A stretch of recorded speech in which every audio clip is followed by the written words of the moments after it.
a Democrat member of Michigan's House of Representatives, has been the target of racist threats and derogatory comments, all going straight to her cell phone.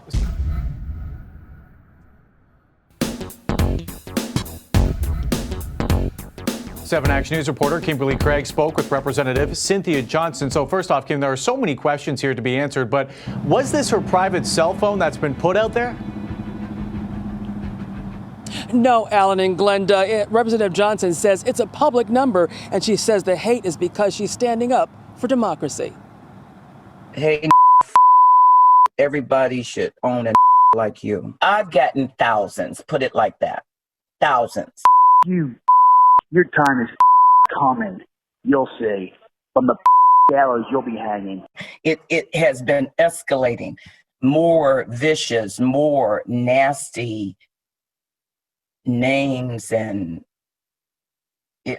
I'd never experienced anything like that. How dare you bully witnesses on the stand?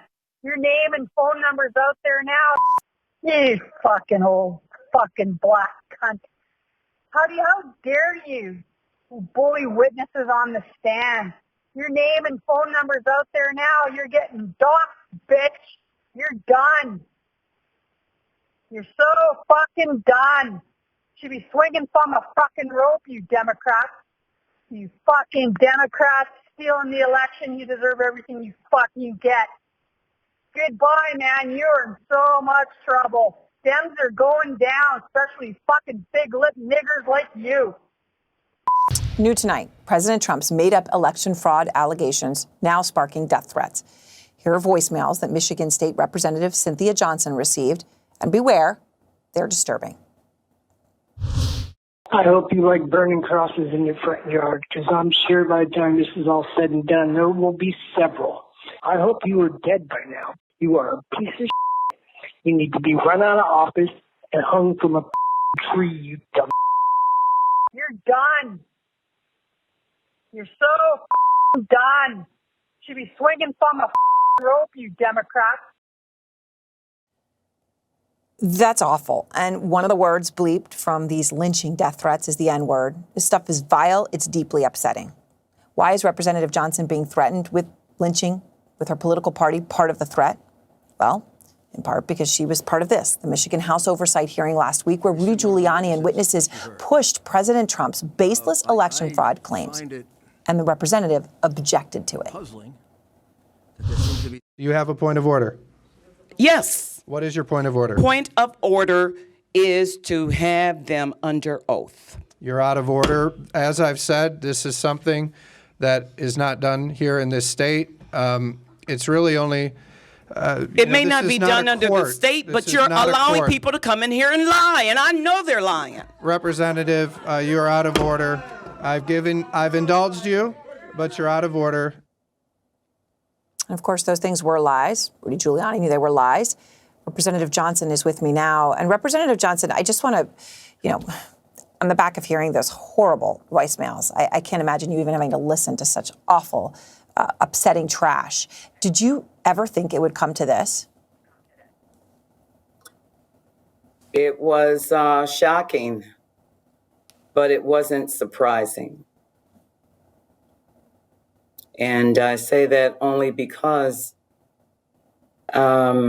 we are living in a time where, although we're in 2020, it reminds me so much of the early 50s and the 60s.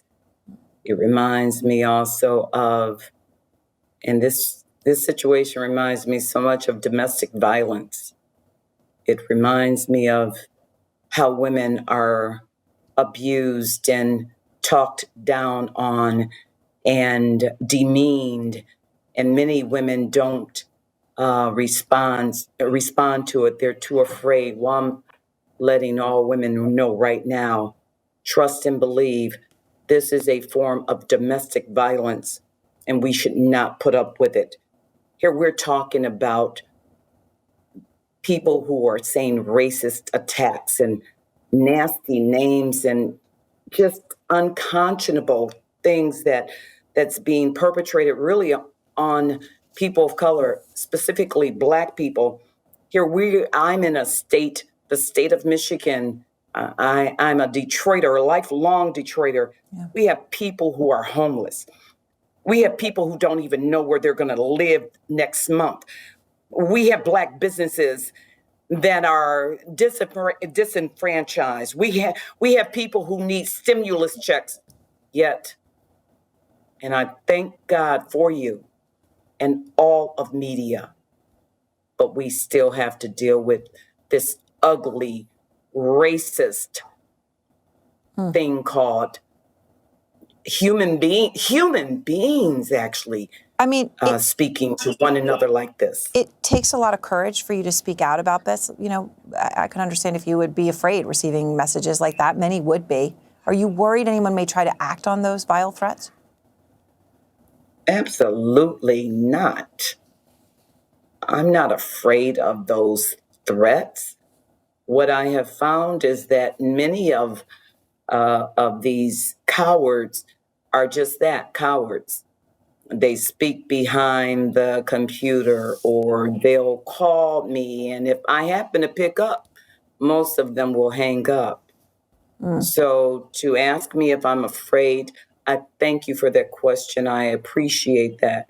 And for all the well-wishers, I am fine. I want to tell you that, but God has another plan for all of this country. Yes. And I'm hoping that this will be the time that racism will really be addressed.